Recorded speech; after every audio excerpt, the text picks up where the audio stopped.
സഹോദരരെ, ഏവർക്കും എല്ലാ നന്മകളും നേർന്നുകൊണ്ട് ഞാൻ പുതിയൊരു വീഡിയോ ചെയ്യാൻ ഉദ്ദേശിക്കുകയാണ്. വിഷയം ഇന്ന് വളരെയധികം പത്രങ്ങളുടെ സംസാര വിഷയമായിക്കൊണ്ടിരിക്കുന്ന ബാങ്കിൽ നിന്നും പലതരത്തിലുള്ള മോഷണങ്ങൾ നടന്നുകൊണ്ടിരിക്കുന്ന സംഭവങ്ങളെക്കുറിച്ചാണ്.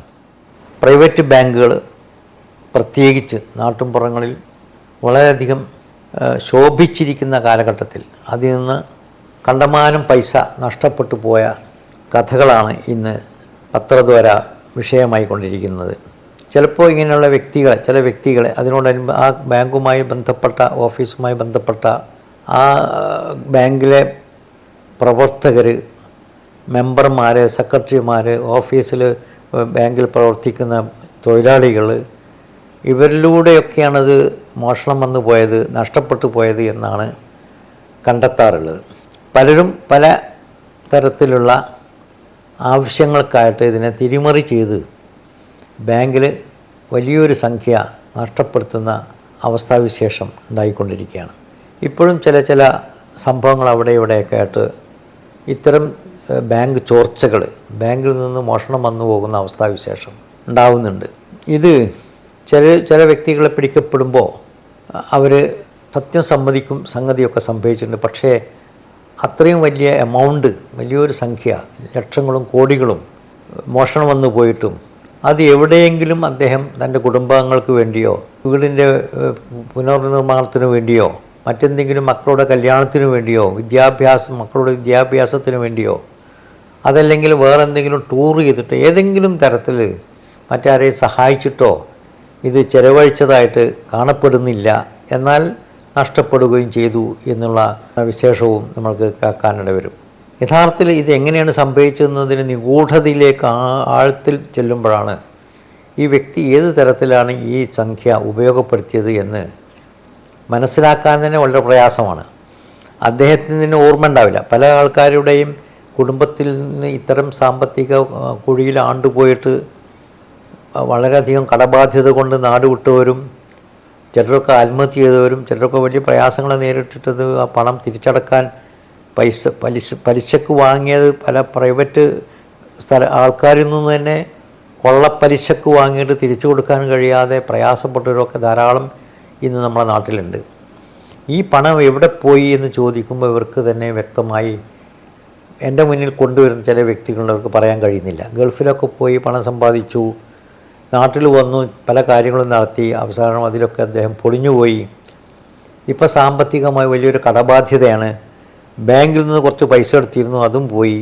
ബാങ്കുകാർ തന്നെ ചിലത് ബാങ്കിൽ നിന്ന് തിരിമറി ചെയ്തിട്ട് നഷ്ടപ്പെട്ടു. ഇങ്ങനെ പലതരത്തിലും ബാങ്കുമായി ബന്ധപ്പെട്ട നഷ്ടപ്പെടലുകളും അതിനെ തുടർന്നുണ്ടാകുന്ന അന്വേഷണങ്ങളും ചർച്ചകളും ഇന്നും കുറച്ച് മുമ്പും ഒക്കെ ഇത് നടന്നുകൊണ്ടിരിക്കുകയാണ്. ഇവിടെ പലരും പലതരത്തിലാണ് ഈ സംഗതിയെ ഉപയോഗപ്പെടുത്തുക. ചിലർ എങ്ങനെയാണ് ഈ വ്യക്തിക്കനുസരിച്ചിരിക്കും. നല്ലൊരു ശതമാനം ആൾക്കാരും ബാങ്കുമായി ബന്ധപ്പെടുന്ന ആൾക്കാർ വളരെ സഹായഹസ്തം നീട്ടുന്നവരായിരിക്കും. ബാങ്ക് അല്ലെങ്കിലും പ്രയാസപ്പെടുന്ന ആൾക്കാരെ സഹായിക്കാനുള്ള പണം നൽകാൻ വേണ്ടിയാണല്ലോ. ഇത്ര തന്നെ പലിശ കൊടുക്കുന്ന ബാങ്കുകളാണെങ്കിലും ഏറ്റവും കൂടുതൽ പലിശ വാങ്ങുന്ന ബാങ്കുകൾ കൂടുതൽ സന്തോഷിപ്പിക്കുന്ന തരത്തിലാണ് പൈസ വാങ്ങുന്നത് വരെ പെരുമാറുക. ആ പൈസ വാങ്ങിക്കഴിഞ്ഞാൽ പിന്നെ ആ പലിശ അടക്കുന്നതിന് എന്തെങ്കിലും തടസ്സം സൃഷ്ടിക്കപ്പെട്ട് കഴിഞ്ഞാൽ അവരുടെ സ്വഭാവം മാറും. ഈ പണ്ടും അങ്ങനെയാണ്. പണ്ട് ഈ സുഹൃത്തുമാരിലൊക്കെ പൈസ വാങ്ങിയിട്ട് തമിഴ്നാട്ടിൽ നിന്ന് ഉള്ള ചില പൈസ കൊടുക്കുന്ന ആൾക്കാരുണ്ടാവും. കാറിന് വേണ്ടിയൊക്കെ കടം വാങ്ങിയിട്ട് അത് ഇത്ര നാളുകൾക്കടക്കം തിരിച്ചു കൊടുക്കണമെന്ന് പറഞ്ഞ് കൊടുക്കാൻ കഴിയാതിരിക്കുമ്പോൾ കാറ് തന്നെ, ആ വാഹനം തന്നെ പിടിച്ചു കൊണ്ടുപോകുന്ന, അതിനുവേണ്ടി ഏർപ്പാട് ചെയ്ത ചില ഗുണ്ടകളുണ്ടായിരുന്നു അക്കാലത്തൊക്കെ. ഇപ്പം അങ്ങനെ പറഞ്ഞു കേൾക്കാറില്ല. ഇതുപോലെ ഈ ബാങ്കിൽ നിന്നൊക്കെ ഈ പൈസ അങ്ങനെ തട്ടിയെടുത്തിട്ട് അത് എവിടെ ചിലവഴിച്ചു എന്ന് പറയാൻ പോലും കഴിയാത്ത അവസ്ഥ ഉണ്ടാകും. ഈ വ്യക്തികളുണ്ടല്ലോ, അവർ സമൂഹത്തിൽ വളരെ അറിയപ്പെടുന്ന സാമൂഹ്യ പ്രവർത്തകരും എല്ലാവർക്കും ഇഷ്ടപ്പെടുന്ന വ്യക്തിത്വങ്ങളും തന്നെ ആയിരിക്കും. അങ്ങനെയുള്ള വ്യക്തിത്വങ്ങൾ കൂടുതൽ പണം ഏത് വഴിയിലൂടെയാണ് അത് ചിലവഴിച്ചതെന്ന് പറയാൻ പറ്റാത്ത വണ്ണം അവർ സുഖകരമായി സന്തോഷകരമായ സമൂഹത്തിൽ എല്ലാവർക്കും ഇഷ്ടപ്പെടുന്നൊരു വ്യക്തിത്വമാണെന്ന് മനസ്സിലാക്കിക്കൊണ്ട് ജീവിക്കുകയും ചെയ്യും. പലരും പലതരത്തിലാണെന്ന് ചിലവഴിക്കുക. ചിലവഴിച്ച് പോയിട്ടുണ്ടാവും, അതെവിടെയെന്ന് തന്നെ പറയാൻ പറ്റില്ല. അവർക്ക് തന്നെ ചിലപ്പോൾ ഓർത്ത് കിട്ടണമെന്നില്ല. പല കേസുകളും കാണുന്നത് ചില ഹണി ട്രാപ്പ് കേട്ടില്ലേ നിങ്ങൾ? ഹണി ട്രാപ്പിൽ പെട്ടുപോകും. ചില പെണ്ണുങ്ങൾ ഇവരെയായിട്ട് വളരെ രോഗ്യപ്പെടും. അവരെ തൃപ്തിപ്പെടുത്താൻ വേണ്ടി, ആ രോഗ്യം തൃപ്തിപ്പെടുത്താൻ വേണ്ടി, അവരുടെ താല്പര്യങ്ങളെ സംരക്ഷിക്കാൻ വേണ്ടി അവരുടെ ആവശ്യങ്ങൾക്കനുസരിച്ച് കണ്ടമാനം പണം ഈ തരത്തിൽ സമ്പാദിച്ചെടുത്തിട്ട് ദുർവിനിയോഗം ചെയ്യും. അതല്ലെങ്കിൽ മറ്റ് തരത്തിലുള്ള ചില സംഭവങ്ങൾക്ക് ഇപ്പോൾ ഈയിടെ ചില കേസുകൾ അങ്ങനെ കാണുകയുണ്ടായി. ബാങ്കിലെ പണം ഉപയോഗിച്ചിട്ട് പല സ്ഥലങ്ങളിലും പലതും പോയി പല സംഘം തുടങ്ങാനാണെന്നുള്ള പേരും പറഞ്ഞ് ഒന്നും തുടങ്ങിയതുമില്ല. അതുമായിട്ട് എന്തോ നഷ്ടപ്പെട്ടു പോയി എന്ന് പറയുന്ന കഥകളും കേട്ടിട്ടുണ്ട് ഈടായിട്ട്.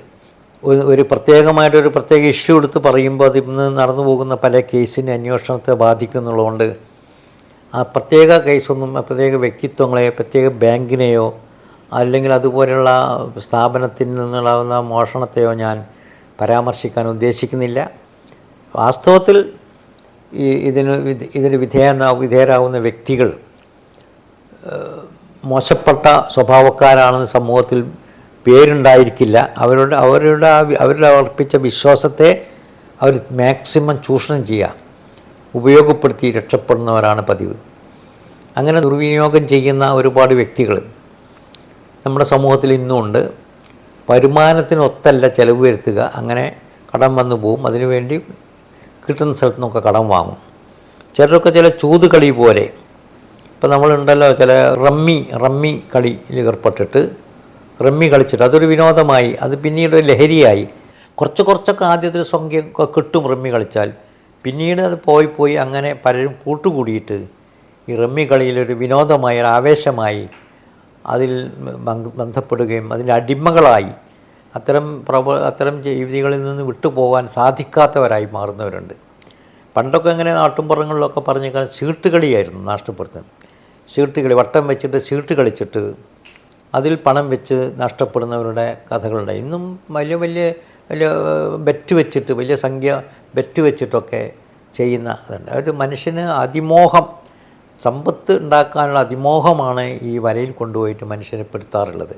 ഓരോ വ്യക്തികൾക്കും ഓരോ താല്പര്യങ്ങളാണ്. സുഖകരമായ ജീവൻ നയിക്കാൻ എങ്ങനെയാണ്, ആരുടെ പണമാണെന്നൊന്നും ആലോചിക്കാതെ വാങ്ങിക്കൂട്ടുന്നവരുണ്ട്. മറ്റൊരു തരം വ്യക്തിത്വങ്ങൾ നിങ്ങളുടെ നാട്ടിൽ കണ്ടിരിക്കും. ഒരു മനഃശാസ്ത്രങ്ങളായിരിക്കും ചില വ്യക്തിത്വങ്ങളെ ഞാൻ അപഗ്രഥിക്കാനോടെ ചെയ്യുന്നത്. നല്ല സുന്ദരമായ പെരുമാറ്റത്തിലൂടെ പല ഏർപ്പാടും ചെയ്യുന്നതിന് നമ്മൾ കാണും. പലരിൽ നിന്നും പണം വാങ്ങും. ഒരാളിൽ നിന്ന് മാത്രമല്ല, അടുത്ത സുഹൃത്തുക്കളായ പലരിൽ നിന്നും കുറേശ്ശൊക്കെ പണം വാങ്ങും. അത് വാങ്ങി കുറേ പൈസ ഉണ്ടായിത്തീരും. ഇവർ പലരിൽ നിന്നും 1000, 10,000, 10,000, 20,000 ഒക്കെ വാങ്ങി കൂട്ടി പല ബിസിനസ്സും ചെയ്യും. ബിസിനസ്സൊന്നും വിജയിച്ച് കാണാത്ത കാരണം പിന്നെ അയാൾക്ക് ഈ പണം തിരിച്ചു കൊടുക്കാൻ സാധിക്കില്ല. ആൾ നല്ല ആൾക്കാർ തന്നെ ആയിരിക്കും. എന്നാലിങ്ങനെ പണം തിരിച്ചു കൊടുക്കാൻ കഴിഞ്ഞില്ലല്ലോ എന്നും കാണുമ്പോഴത് തരും കേട്ടോ, അതിന് ഏർപ്പാട് നടക്കുന്നുണ്ട്, ഉഷാറാണ്, മുന്നോട്ട് പോകുന്നുണ്ട് എന്ന് പറയാമെന്നല്ലാതെ ഇയാൾക്ക് ഒരിക്കലും ഈ പണം തിരിച്ചു കൊടുക്കാൻ പറ്റുന്ന അവസ്ഥയിലായിരിക്കില്ല. ഇവരുടെ സ്വഭാവം എന്ന് വെച്ചാൽ എന്നാലും ഈ കടം വാങ്ങിയ ആൾ ആരിൽ നിന്നാണോ ഈ കടം വാങ്ങി അവരെ ബുദ്ധിമുട്ടിച്ചത് അവരെ കാണുമ്പോൾ യാതൊരു സങ്കോചവുമില്ലാതെ സസന്തോഷം അവരെ വർത്തമാനം പറയുകയും അവരുടെ കാര്യങ്ങളിലൊക്കെ ഇപ്പോഴും വ്യക്തിപരമായി താല്പര്യപൂർവ്വം പങ്കെടുക്കുകയും ചെയ്യും. പക്ഷേ പണം കൊടുക്കുന്നതിന് അയാൾ ഒരിക്കലും തയ്യാറാവില്ല. അത് ഞാനിങ്ങനെ ഒരു കടം വാങ്ങിയാലോ അത് കാരണം അയാൾ വിഷമിക്കുന്നുണ്ടല്ലോ എന്നുള്ള ഒരു ചിന്ത തന്നെ, ഒരു ആലോചന പിന്നെ അത് കാരണം അയാൾക്കൊരു ദുഃഖം പോലും അയാളെ മുഖത്ത് നോക്കിയാൽ കാണില്ല. അങ്ങനെ പലരിൽ നിന്നും കടം വാങ്ങി ജീവിക്കുകയും ആരെയും ആ വിശ്വാസവഞ്ചന ചെയ്യുക, സാക്ഷാൽ വിശ്വാസവഞ്ചന ചെയ്യുന്നതിൽ ഒരു കുറ്റബോധം തോന്നാതെ സമൂഹത്തിൽ നടക്കുന്ന പല വ്യക്തികളെയും ഞാൻ കണ്ടിട്ടുണ്ട്. നമ്മുടെ സമൂഹത്തിൽ ഇപ്പോഴൊക്കെ ഉണ്ട്. ഒരു കുറ്റബോധമില്ല. അയാൾ ഇത്രയും പൈസ വരുന്ന വാങ്ങിയാലോ എന്നുള്ള പിന്നെ ഒരു കുറ്റബോധമില്ല. അത് വാങ്ങി ഞാൻ ഈ ദിവസം തരാമെന്ന് പറയും. പല ഏർപ്പാടുകളും നോക്കും, അതൊന്നും ചെയ്യും. പിന്നെ പലരും ചിലപ്പോഴും അങ്ങനെ വാങ്ങിച്ചു കഴിഞ്ഞാൽ അങ്ങനത്തെ വ്യക്തികൾ ഈ ആരിൽ നിന്നാണോ വാങ്ങിയ അവരെ കാണുമ്പോൾ മാറി നടക്കും. അവരെ കഴിയുന്നിടത്തോളം അവോയ്ഡ് ചെയ്യും. അവരെ മുന്നിലേക്ക് വരില്ല. അവരൊരു മുഖം കൊടുക്കില്ല. അവരോട് സംസാരിക്കാൻ ഇടവരില്ല. കാൽ കൊടുക്കില്ല. അപ്രത്യക്ഷമാകും. അങ്ങനെ ഇനി അഥവാ കണ്ടാൽ തന്നെ ഞാൻ നിങ്ങളെ കാണാനിരിക്കുകയെന്താ ഞാൻ നല്ല വാക്കുകൾ കൊണ്ട് അവർ ഓട്ട അടക്കും. അത് ഞാൻ തരാനിരിക്കുകയാണ് കേട്ടോ, ഞാനിപ്പോൾ അടുത്ത ആഴ്ചയോട് കൂടി ആ കാര്യം നടക്കാൻ പോവുകയാണ്, അത് കഴിഞ്ഞാൽ എനിക്കൊരു കുറി കിട്ടാണ്ട് കുട്ടി കഴിഞ്ഞാൽ നിങ്ങളെ സംഖ്യയാണ് ആദ്യം തരിക എന്നൊക്കെ പറഞ്ഞിട്ട് അവിടുന്ന് അപ്പം രക്ഷപ്പെടും. ഒരിക്കലും അദ്ദേഹം ഈ തിരിച്ചു തരാനുള്ള താല്പര്യം അയാൾക്കുണ്ടാവില്ല. അങ്ങനെ മറ്റൊരു പലരിൽ നിന്നും ഇങ്ങനെ തുടർന്ന് പൈസ കടം വാങ്ങി ആ കടം കൊണ്ട് മാത്രം അങ്ങനെ സുന്ദരമായി ജീവിച്ചു പോകുന്ന വ്യക്തിത്വങ്ങളുള്ള ഒരു നാടാണ് നമ്മുടേത്. അവിടെയോടൊക്കെ വളരെ രസാവഹമായ ഒരു വസ്തുവാണ് ഇവരെ സംബന്ധിച്ച്. അവർ വളരെ യോഗ്യന്മാരെ, ചിലപ്പോൾ അവർ കാറിലൊക്കെയാണ് സഞ്ചരിക്കുക, നല്ല വേഷമാണ് ധരിച്ചിട്ടുണ്ടായിരിക്കുക. ആ ഒരു പൈസ പോലും അവരൊരു തരത്തിലുള്ള ജോലിയും ചെയ്യുന്നേ ഇല്ല എന്ന് കണ്ടാൽ അറിയാം. എന്തെങ്കിലും ചിലതൊക്കെ അങ്ങനെയുള്ള കമ്പനി തുടങ്ങുകയാണ്, ഇങ്ങനെ കമ്പനികൾ തുടങ്ങുക എന്നൊക്കെ പറഞ്ഞാൽ എന്തെങ്കിലുമൊക്കെ ചിലത് സംഗതിയൊക്കെ ചിലപ്പോൾ സ്റ്റാർട്ട് ചെയ്ത് വെച്ചിട്ടുണ്ടാകും, ഒരിക്കലും അത് പൂർത്തീകരിക്കില്ല. അങ്ങനെയുള്ളവരുണ്ട്. പിന്നെ ചില വ്യക്തിത്വങ്ങൾ പിന്നെ ചില സംഘടനയുടെ പേരിൽ അതൊരു ചാരിറ്റിയുടെ പേരൊക്കെ പറഞ്ഞിട്ട് ഇങ്ങനെയുള്ള ദൂരപ്രദേശത്ത് പാവപ്പെട്ട ആൾക്കാരുടെ വിദ്യാഭ്യാസ സ്ഥാപനം നടത്താൻ വേണ്ടി, പാവപ്പെട്ടവരുടെ വിഷമങ്ങൾ തീർക്കാൻ വേണ്ടിയുള്ള ചില ഇവിടുന്നുള്ള പഴയ ഉടുപ്പുകളൊക്കെ സംഭരിച്ച് അങ്ങനെ അയക്കണം, ഇതിനൊക്കെ കൂടാനും അത്തരം കാര്യങ്ങളൊക്കെ മുൻപന്തി കൊടുക്കുകയൊക്കെ ചെയ്ത് അതൊരു മറയായി സ്വീകരിച്ചുകൊണ്ട് അതിൻ്റെ പിന്നിൽ വേറെ ചിലതൊക്കെ സമ്പാദിച്ചു ഒരിക്കലും ഒരു കണക്കൊന്നും ബോധിപ്പിക്കാതെ ആ പണവുമായിട്ട് അങ്ങനെ സുഖിച്ച് ജീവിക്കുന്ന അങ്ങനെ വലിയ സംഘടനയിൽ തലപ്പത്തിരിക്കുന്ന വ്യക്തികളായിരിക്കും. ഇപ്പോഴും തന്നെ അവരൊന്നും തന്നെ ഒരു സ്ഥാനങ്ങളൊന്നും കളയാതെ തന്നെ ആ സ്ഥാനം സൂക്ഷിച്ച് നടക്കുന്നവരുണ്ട്. ഇതൊക്കെ ഇന്ന് സമൂഹത്തിൽ കണ്ടുവരുന്ന മാന്യന്മാരായ പകൽമാന്യന്മാർ എന്ന് സാധാരണ നമ്മൾ സംസാരിക്കാറില്ലേ, പകൽമാന്യന്മാരായ ആൾക്കാർ നടത്തുന്ന പല സംഘടനകളും പല ക്ലബ്ബുകളും പല അസോസിയേഷൻസും പല ബാങ്കുകൾ തന്നെയും പ്രൈവറ്റ് ബാങ്കുകളും പലതരത്തിലുള്ള സംഗതികളും ഇന്ന് നാട്ടിൽ നടപ്പാണ്. ഇതിന് വിധേയരാകുന്ന ആൾക്കാർ പാവങ്ങൾ പലപ്പോഴും വിഷമിച്ചു പോവുക, ദുരിതങ്ങൾ അനുഭവിച്ചു കൊണ്ടിരിക്കുന്നുണ്ടാവും. ഇത് വിശ്വസിക്കാൻ തന്നെ പറയുന്ന പോലെ ഒന്നല്ല എന്ന് പറയാനും അയാളെ സപ്പോർട്ട് ചെയ്യാൻ ചിലപ്പോൾ ഇതൊക്കെ ഉണ്ടായിക്കൊണ്ട് തന്നെ ചില നാട്ടും പുറത്തെ ചില സംഘടനയിൽ ഇലക്ഷൻ വരുമ്പോൾ അതിൽ പങ്കെടുക്കാൻ പോലും ഇലക്ഷൻ നിൽക്കാൻ പോലും ഇവർ തയ്യാറാവും. വളരെ മാന്യന്മാരായിട്ടാണ് അവർ പ്രത്യക്ഷപ്പെടുക, വാക്ക് പാലിക്കില്ല എന്ന് മാത്രം. ഇപ്പം മനുഷ്യന് ഇത്തരം സ്വഭാവങ്ങളെ കണ്ടെത്താൻ മനഃശാസ്ത്രപരമായി വളരെ പ്രയാസമാണ് എന്ന് സൂക്ഷിക്കുകയല്ലാതെ യാതൊന്നും നിവൃത്തിയില്ല. അതുകൊണ്ട് ഇന്ന് ആരെയും വിശ്വസിക്കാൻ പറ്റില്ല എന്ന് പറയുന്നിടത്ത് എത്തി. ആരെയും വിശ്വസിക്കാൻ പറ്റില്ല കേട്ടോ, എന്താ ചെയ്യുക എന്ന് പറയും. പലരും ഇങ്ങനെയുള്ള ദുർഘടത്തിൽ ദുസ്സന്ധിയിൽപ്പെട്ടു പോയിട്ട് നിരാശപ്പെട്ടിട്ട് പിന്നെ യഥാർത്ഥത്തിൽ ആവശ്യമുള്ള സ്ഥലത്ത് പോലും അവർക്ക് എന്തെങ്കിലും കൊടുക്കാൻ താല്പര്യം എടുക്കില്ല. ഇപ്പോൾ ചില സംഘടനകൾക്ക് വേണ്ടിയിട്ടോ സ്ഥാപനങ്ങൾക്ക് വേണ്ടിയോ പിരിവിന് വേണ്ടി റെസീറ്റുമായിട്ട് പോയിട്ട് ആ പരിപാടി പണം പിരിക്കുന്നവരുണ്ട്. നല്ലൊരു ശതമാനം ആൾക്കാർ അത് വ്യാജ റെസീറ്റുമായിട്ടാണ് പോവുക. ആ കമ്പനിയുടെ പേര് ആ സ്ഥാപനത്തിൻ്റെ പേരിലുള്ള റെസീറ്റ് ഉണ്ടാവും. ആ റെസീറ്റ് യഥാർത്ഥത്തിൽ വ്യാജമായിരിക്കും, ഡ്യൂപ്ലിക്കേറ്റ് ആയിരിക്കും. അതിന് ഡ്യൂപ്ലിക്കേറ്റ് റെസീറ്റുകൾ കൊടുത്തിട്ട് കാശ് വാങ്ങി സുഖിച്ച് ജീവിക്കുന്നവരുണ്ട്. ഞാൻ തന്നെ അങ്ങനെ ചില കേസ് പിടിച്ചതായിട്ട് ഓർക്കുന്നുണ്ട്. വളരെ വളരെ സത്യസന്ധമായിട്ട് ആണെന്ന് ബോധ്യപ്പെടുത്തത്തക്ക രേഖകളുമായി നടന്നിട്ട് തന്നെ അങ്ങനെ പിടിക്കപ്പെട്ടിട്ടുണ്ട്.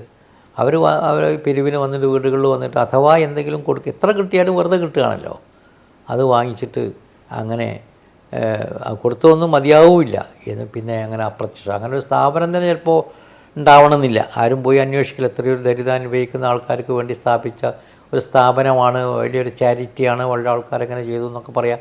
എന്നിട്ട് ഈ നല്ല വേഷവിധാനത്തോടു കൂടി ചിലപ്പോൾ കാറിൽ തന്നെയാണ് ഇവരൊക്കെ വരിക. ആ കാറിൽ തന്നെ വന്നിട്ടാണ് അവർ ഇതൊക്കെ പിരിച്ചെടുത്തിട്ട് പോവുക. അങ്ങനെ സ്ഥാപനം തന്നെ ചിലപ്പോൾ ഉണ്ടാവില്ല. അവരാ പണം ഉപയോഗിച്ച് നന്നായി സുഖമായി ജീവിക്കുന്ന ഒരു തരം മോഡേൺ ഭിക്ഷാടനം. പലപ്പോഴും നിങ്ങൾ ഭിക്ഷയാചിച്ച് പോകുന്ന ആൾക്കാരെ പിടിക്കുമ്പോൾ തന്നെ ഇടയ്ക്ക് കേട്ടിട്ടില്ലേ, അവരെ കയ്യിലുണ്ടായ തുട്ടുകൾ എണ്ണി നോക്കുമ്പോൾ കോടികളോളം ഉണ്ടെന്ന്.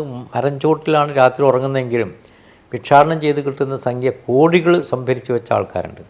ചിലരൊക്കെ ആ ഭിക്ഷാടനത്തിന് വേഷം തന്നെ മാറും. കാലിൽ മുറിവില്ലെങ്കിലും മുറിവുണ്ടാക്കി കെട്ടിക്കൂട്ടി നടക്കാനും വയ്യെങ്കിലും കൊക്കിച്ചാടി വടിയുമായിട്ട് നടക്കുകയും പിന്നെ ആ സ്ഥലം കണ്ട് വിട്ട് കഴിഞ്ഞാൽ നന്നായി കാലൊക്കെ കഴിച്ചിട്ട് വൈകുന്നേരം ആകുമ്പോഴേക്ക് കെട്ടിക്കൂട്ടിക്കൊണ്ടാകുന്ന വേദനകൾക്ക് വേണ്ടി എണ്ണ തേച്ച് ഒഴിഞ്ഞ് ശരിപ്പെടുത്തുകയും ചെയ്ത് അങ്ങനെ ആളെ പറ്റിക്കുന്ന വേഷം കൊണ്ട് പറ്റിക്കുന്ന ആൾക്കാരുണ്ട്. ഇതുകൊണ്ട് നമുക്ക് യഥാർത്ഥത്തിൽ ഇന്ന് സംഭവിച്ചു പോയി നല്ല രീതിയിൽ നടത്തുന്ന ട്രസ്റ്റുകളെന്ന് പറയുന്ന സ്ഥാപനങ്ങളിലുള്ള ആൾക്കാരുടെ തന്നെ മോഷണം വന്നു പോയ കഥകളുടെ ചർച്ചാ വിഷയം നടന്നുകൊണ്ടിരിക്കുകയാണ് ഇപ്പോൾ നമ്മുടെ ട്രസ്റ്റുകൾ. വലിയ ട്രസ്റ്റുകളും വലിയ ശാരീരിക അവശത അനുഭവിക്കുന്ന ഫിസിക്കലി മെൻ്റലി ഡിസേബിൾഡ് ആയിട്ടുള്ള ആൾക്കാരുടെ സേവനത്തിന് വേണ്ടിയൊക്കെ നിലകൊള്ളുന്ന സ്ഥാപനങ്ങൾ തന്നെ ഇപ്പോൾ സംശയം വന്നു പോയിരിക്കുകയാണ്. ബാഹ്യമായിട്ട് വളരെ യോഗ്യന്മാരാണെങ്കിലും അവർ കാര്യങ്ങൾ സമ്പത്ത് ചെലവഴിക്കുന്ന കാര്യത്തിൽ പലരും ഈ തരത്തിലുള്ള വഴികെട്ട ജീവിതം നയിക്കുന്നവരാണ് എന്നുള്ളത് മനസ്സിലാക്കണം. അതുകൊണ്ട് വളരെ സൂക്ഷിച്ച് സമൂഹത്തിൽ ആൾക്കാരെ കൈകാര്യം ചെയ്യേണ്ട ഒരു കാലഘട്ടത്തിലൂടെയാണ് നമ്മൾ കടന്നു പോകുന്നതെന്ന് പറയാൻ വേണ്ടിയാണ്. പ്രത്യേകിച്ചും സാമ്പത്തിക മാന്ദ്യം അതിൻ്റെ ഒടിമ്പിരി കൊണ്ടുകൊണ്ടിരിക്കുന്ന കാലഘട്ടത്തിലൂടെ നമ്മൾ കേരളീയർ പ്രത്യേകിച്ചും കഴിഞ്ഞു പോകുന്നത്. ഇന്ന് സാധാരണക്കാർക്ക് ജോലിയില്ല, പട്ടിണി തന്നെയാണെന്ന് പറയാം. ഗൾഫിൽ പോകാനുള്ള അവസരങ്ങൾ നഷ്ടപ്പെട്ടു. പലതുകൊണ്ടും ഇന്ന് മനുഷ്യൻ ദുരിതമനുഭവിക്കുകയാണ്. ഈ കോവിഡ് കാലഘട്ടത്തിന് ശേഷം നമ്മൾ തികച്ചും ശരിക്കും വേണ്ട നിലയിൽ തിരിച്ചു വരാൻ, പഴയ സ്ഥിതിയിലേക്ക് തിരിച്ചു വരാൻ സാധിക്കാത്ത വണ്ണം എല്ലാ കച്ചവടക്കാരും പറയുന്നത് ഞങ്ങൾക്ക് നഷ്ടം തന്നെയാണെന്നാണ്. ആ അവസ്ഥയിൽ വളരെ സൂക്ഷിച്ചു വേണം സമൂഹത്തിൽ കാര്യങ്ങൾ കൈകാര്യം ചെയ്യാൻ ഉണർത്തിക്കൊണ്ട് ഞാൻ എൻ്റെ വാക്കുകൾ ചുരുക്കട്ടെ.